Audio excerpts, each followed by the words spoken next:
जैसे ही अयान परीशे से शादी की बात करेगा तो परीशे कुछ ऐसा करने वाली है जिसकी वजह से अयान के तो 14 तबक रोशन हो जाएंगे। जुबैदा परीशे के पास आती है और कहती है, परीशे बेटा, मैंने तुम्हारी और अयान की सारी बातें सुन ली हैं। तुमने जो घर मुझे लेकर दिया है मुझे वो नहीं चाहिए। परीशे, मेरे लिए तुम सबसे ज्यादा अहम हो। अगर तुम किसी मुसीबत में होगी तो मैं भी सुकून में नहीं रह पाऊंगी। इसीलिए तुम ये घर बेचो और जाकर अयान के सारे पैसे वापस कर दो। मैं नहीं चाहती कि अयान तुम्हारे और बारी के बीच में आए। बस इस अयान वाले चैप्टर को हमेशा के लिए खत्म कर दो। जिस पर परीशे कहती है, ठीक है अम्मी, आप जैसा कहती हैं मैं वैसा ही करूंगी। परीशे मकान बेचकर चेक लेकर जैसे ही अयान के ऑफिस पहुंचेगी तो अयान अपने सामने परीशे को देखकर बहुत खुश हो जाएगा, क्योंकि वो यही तो चाहता था कि परीशे दोबारा से ऑफिस आना शुरू कर दे। अयान के ख्याल में परीशे इतनी जल्दी पैसे वापस नहीं कर सकेगी, इसीलिए अब वो इसी ऑफिस में काम करेगी। लेकिन परीशे अयान के पास आकर चेक उसके मुंह पर मारती है और कहती है कि ये ले आपका चेक, मैंने अपने सारे पैसे क्लियर कर दिए हैं, अब मेरा और आपका कोई हिसाब किताब नहीं रहता।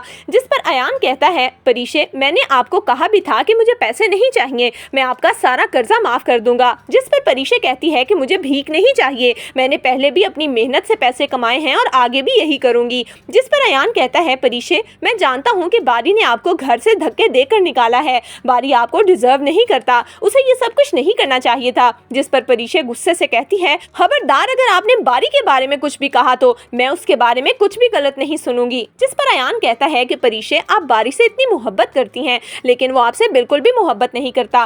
क्या आप जानती हैं कि उसने आपको तलाक देने का पूरा मंसूबा बना लिया है और बहुत जल्द आपके घर तलाकनामा भी पहुंच जाएगा। यह सुनकर परीशे के पैरों के नीचे से तो जमीन ही निकल जाती है। मुझे लगता है कि परीशे एक जोरदार थप्पड़ अयान के मुंह पर मारेगी और कहेगी कि खबरदार, अगर आज के बाद इस तरह की कोई भी बात अपने मुंह से निकाली, मैं तुम्हारी बहुत इज्जत करती थी लेकिन तुम इज्जत के लायक ही नहीं हो। ये कहकर परीशे वहां से चली जाती है, जबकि दूसरी तरफ बारी अपने सामने तलाकनामा खोलकर बैठा होगा और उसके दिमाग में परीशे के साथ गुजारे हुए तमाम लम्हे घूम रहे हैं। बारी पेपर्स पर साइन नहीं करना चाहता, लेकिन अपनी आंखों से देखा हुआ वो झुठला भी नहीं पा रहा। मिनाल बारी को यही समझाती है कि उसे अनाया से शादी कर लेनी चाहिए, क्योंकि अनाया के साथ बहुत ज्यादती हुई है। लेकिन बारी की आंखों में आंसू आ जाते हैं। वो अपनी मोहब्बत को किसी और का होता हुआ नहीं देख सकता, इसीलिए वो पेपर्स पर साइन नहीं करेगा और अपने बाप को कहेगा कि उसे सोचने के लिए कुछ और वक्त चाहिए। जबकि दूसरी तरफ रोमैसा की अकड़ भी अब टूटने वाली है, क्योंकि रोमैसा का अपना बेटा काशिफ,